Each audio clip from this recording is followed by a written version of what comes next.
Hello, Petway Patriots. It's Mrs. Mongelluzzo. I miss you all very much and cannot wait to see you again sometime soon. For tonight, though, we're going to read Iggy Peck, Architect.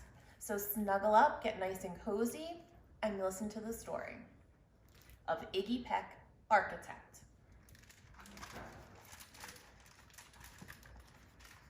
Young Iggy Peck is an architect and has been since he was 2, when he built a great tower in only an hour with nothing but diapers and glue. "Good gracious, Ignatius," his mother exclaimed. "That's the coolest thing I've ever seen." But her smile faded fast as a light wind blew past, and she realized those diapers weren't clean. "Ignatius, my son, what on earth have you done? That's disgusting and nasty. It stinks." But Iggy was gone. He was out on the lawn using dirt clods to build a great sphinx. When Iggy was 3, his parents could see his unusual passion would stay. He built churches and chapels from peaches and apples, and temples from modeling clay.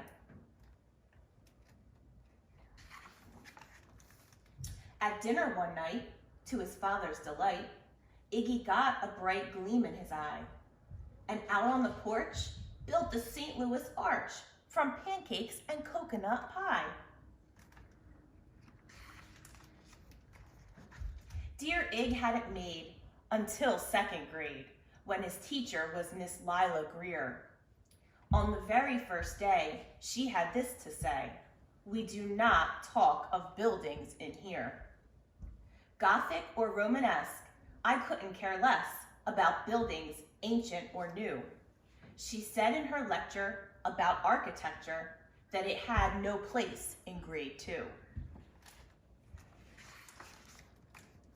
That might seem severe, but she was sincere, for when she was no more than 7, she had a great fright at a dizzying height in a building so tall it scraped heaven.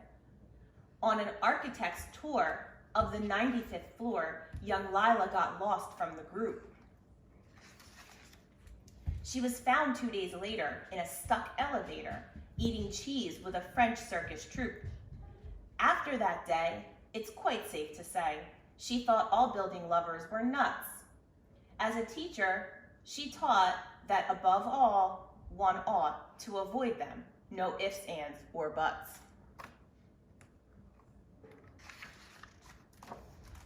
As you might guess, it would cause Iggy stress to hear such terrible talk. But he didn't hear. He sat in the rear while building a castle of chalk. "You, Iggy Peck, your desk is a wreck. Tear down that castle right now. You will not build in here. Is that perfectly clear? Do you need to see Principal Howe?" "No, ma'am," Iggy said. He lowered his head, and his heart sank down to the floor.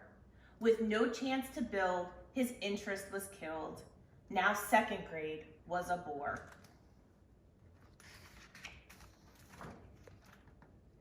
After 12 long days that passed in a haze of reading, writing, and arithmetic, Miss Greer took the class to Blue River Pass for a hike and an old-fashioned picnic. They crossed an old trestle to a small island nestled in the heart of a burbling stream. But they no sooner passed than the footbridge collapsed and Miss Lila Greer started to scream.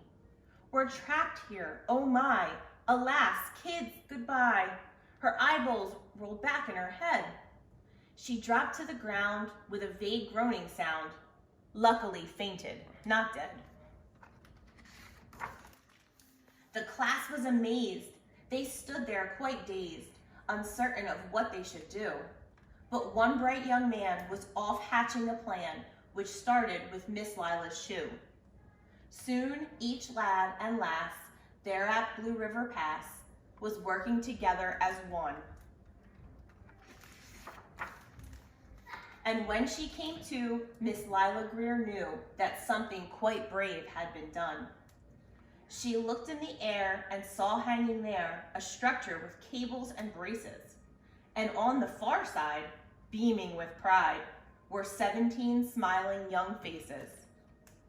Boots, tree roots, and strings, fruit roll-ups and things, some of which one should not mention, were stretched ridge to ridge in a glorious bridge, dangling from shoestring suspension.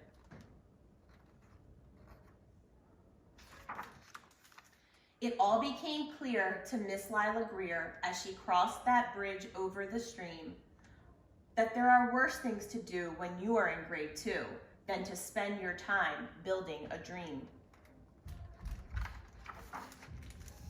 Now every week at Blue River Creek Elementary in 2nd grade, all the school kids can hear, along with Miss Greer, how the world's greatest buildings were made. The weekly guest speaker, in t-shirt and sneakers, talks of buildings from Rome to Quebec. Of course, he's the guy who builds towers from pie, that brilliant young man, Iggy Peck.